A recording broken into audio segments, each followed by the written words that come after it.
नमस्कार. सोलापूरचा पुणेरी तडका या चॅनलमध्ये तुमचं खूप खूप स्वागत. आपण आज आपल्या व्हिडिओमध्ये डबल फुलणारा स्पॉन्जी जाळीदार असा एगलेस केक रेसिपी पाहणार आहोत.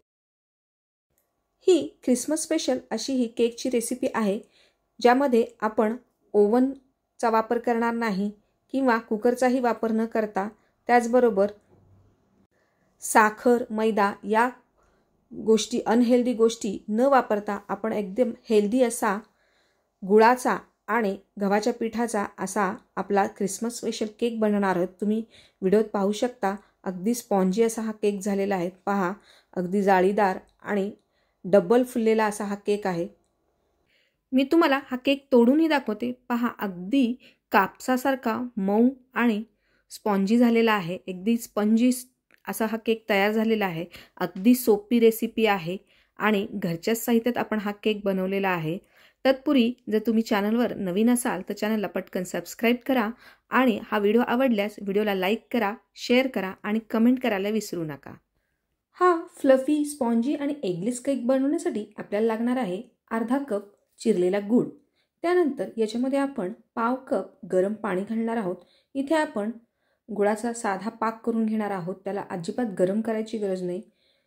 चमच्याने व्यवस्थित मिक्स करून घ्यायचं आणि थोड्या वेळ 5-10 मिनिटासाठी हे बाजूला ठेवूयात, म्हणजे यातला गूळ विरघळेल. 10 मिनिटात गूळ छान विरघळलेला आहे. आता आपण हा पाक गाळून घेऊयात. यात आता मी 1/4 कप म्हणजे पाव कप दही घालत आहे. दही छानपैकी व्यवस्थित मिक्स करून घ्यायचे आहे विस्करनी. दही ताजं आणि रूम टेम्परेचरला असलं पाहिजे अशा पद्धतीचं दही घ्यायचं आहे. इथे तुम्ही पाहू शकताय छानपैकी दही मिक्स झालेलं आहे. यात आता आपण 5 मोठे चमचे तेल घालत आहोत. या ठिकाणी तुम्ही कोणतंही तेल वापरू शकता, फक्त मस्टर्ड ऑइल वापरू नका. मी इथे सूर्यफूल तेल वापरलेलं आहे. तेल ही व्यवस्थित विस्करने मिक्स करून घ्यायचं आहे. 5 ते 6 मिनिटं छान विस्कर फिरून हे मिक्स करून घेतलेलं आहे. तुम्ही पाहू शकताय. आता दुसऱ्या एका बाउलमध्ये आपण कोरडे जिन्नस घेऊयात. इथे मी 1 कप गव्हाचं पीठ घेतलेलं आहे. हे पीठ चाळून घेतलेलं आहे. त्याचबरोबर पाव कप रवा घातलेला आहे. 1 चमचा बेकिंग पावडर घातलेली आहे आणि पाव चमचा बेकिंग सोडा घातलेला आहे. हे सर्व जिन्नस आपण व्यवस्थित मिक्स करून घेऊयात आणि आता हे बाजूला ठेवूयात आणि आपण बेकिंग पॉट तयार करूयात. इथे मी 1 जर्मनचं छोटं भांडं घेतलेलं आहे. तुमच्याकडे जर केक पॅन असेल तर तेही तुम्ही वापरू शकता. इथे मी त्याला ऑइलने ग्रीसिंग करून घेतलेलं आहे. त्याच्यामध्ये मी इथे हा 1 बटर पेपर ठेवत आहे. तुमच्याकडे जर बटर पेपर नसेल तर तुम्ही कोरडं गव्हाचं पीठही याच्यावर भुरभरू शकता. आता या बटर पेपरलाही थोडंसं आपण ऑइलने ग्रीसिंग केलेलं आहे. केकचं बॅटर तयार करण्यापूर्वी आपण गॅसवर लो फ्लेमवर 1 जाड बुडाचं भांडं ठेवलेलं आहे. तुम्ही याऐवजी कुकरही वापरू शकता आणि त्यामध्ये 1 स्टँड ठेवलेला आहे आणि वर झाकण झाकून आपण हे 10 मिनिटं गरम करून घेणार आहोत. तुम्ही जर कुकर वापरणार असाल तर कुकरची शिट्टी बाजूला काढून ठेवा. आता आपण तेल आणि गुळाच्या मिश्रणामध्ये पीठ चाळून घालायचं आहे. सर्व जे आपण मिश्रण केलेलं आहे ते पीठ चाळून घ्यायचं आहे आणि या मिश्रणात मिक्स करायचं आहे.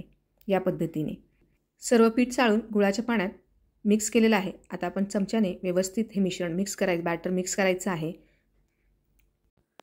तुम्ही पाहू शकताय बॅटर थोडं थिक आहे. यासाठी आता आपण इथे 1 कप दूध घेतलं आहे आणि हे दूध आपण थोडं थोडं करत यात मिक्स करणार आहोत, जेणेकरून एक परफेक्ट कन्सिस्टन्सीचं केकचं बॅटर तयार होईल. थोडं थोडं दूध घालायचं आहे. एकदम सगळं दूध घालू नका. जसे लागेल तसं आपण हे दूध मिक्स करत याचं छानपैकी असं पातळ असं बॅटर तयार करायचं आहे. यात मी आता स्वादासाठी पाव चमचा दालचिनी पावडर घालते आहे, पाव चमचा जायफळ पावडर आणि अर्धा चमचा वेलची पूड घातलेली आहे. याऐवजी तुम्ही व्हॅनिला इसेन्सही घालू शकता. आता हे सर्व जिन्नस व्यवस्थित मिक्स करून घ्या आणि लागेल तसं दूध घालत आपण याचं छान असं बॅटर तयार करून घ्यायचं आहे. इथे तुम्ही पाहू शकता परफेक्ट असं केकला लागणारं बॅटर तयार झालेलं आहे. असं रिबिन टाईप जेव्हा बॅटर खाली पडतं तेव्हा आपलं केकचं बॅटर एकदम परफेक्ट झालं आहे असं समजायचं. मी पूर्ण 1 कप दूध यासाठी वापरलेलं आहे. आता याच्यामध्ये आपण काही ड्रायफ्रूट्स घालूयात. इथे मी काप केलेले अक्रोड घालत आहे आणि थोडे काळे मनुकेही घालत आहे. तर हे छानपैकी व्यवस्थित मिक्स करून घेऊयात. यानंतर आता केक पॅनमध्ये हे बॅटर आपण ट्रान्सफर करायचं आहे. केक पॉट थोडासा टॅप करून घ्यायचा, म्हणजे याच्यामध्ये जी काही हवा असेल ती निघून जाईल आणि एकसारखा लेअर तयार होईल. यात वरून मी सजावटीसाठी थोडे ड्रायफ्रूट्स परत घालत आहे. याच्यामध्ये मी बदामाचे काप वापरलेत. त्याचबरोबर अक्रोड आणि थोडे माझ्याकडे टुटी फ्रुटी होत्या त्याही वापरलेल्या आहेत. वाव, मस्त टेम्पटिंग दिसत आहे. आपला केक पॉटही छान गरम झाला आहे. याच्यामध्ये आपण हे केकचं पॅन ठेवूयात आणि वरून झाकण झाकून 40 ते 50 मिनटासाठी हा केक बेक करून घेणार आहोत. याच्यातून हवा बाहेर जाऊ नये म्हणून मी वर अशा प्रकारे जड दगड ठेवलेला आहे आणि आता हा आपण 40 ते 50 मिनटासाठी लो फ्लेमवर बेक करायचा आहे. 40 मिनटानंतर तुम्ही पाहू शकताय, पहा आपला केक छान असा वरपर्यंत फुललेला आहे.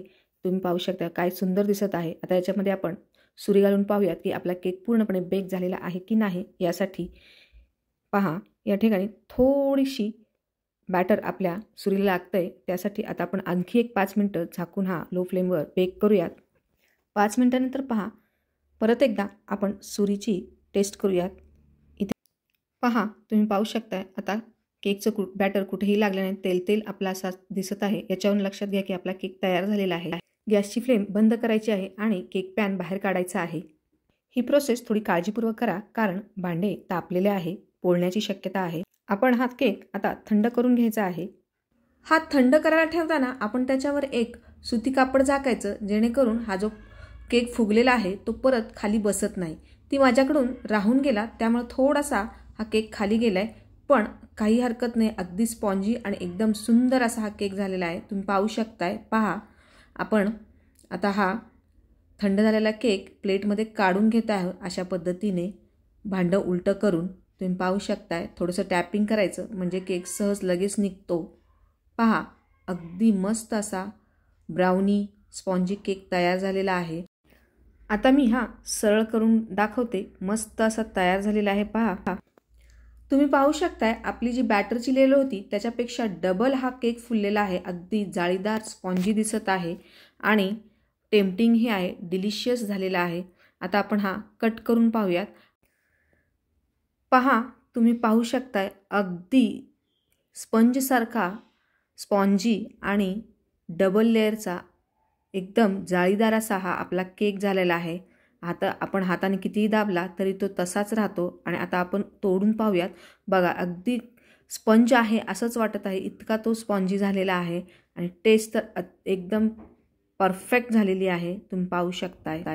तुम्ही हा स्पॉन्जी जाळीदार डबल लेअर फुललेला असा हा केक घरी नक्की ट्राय करून पहा.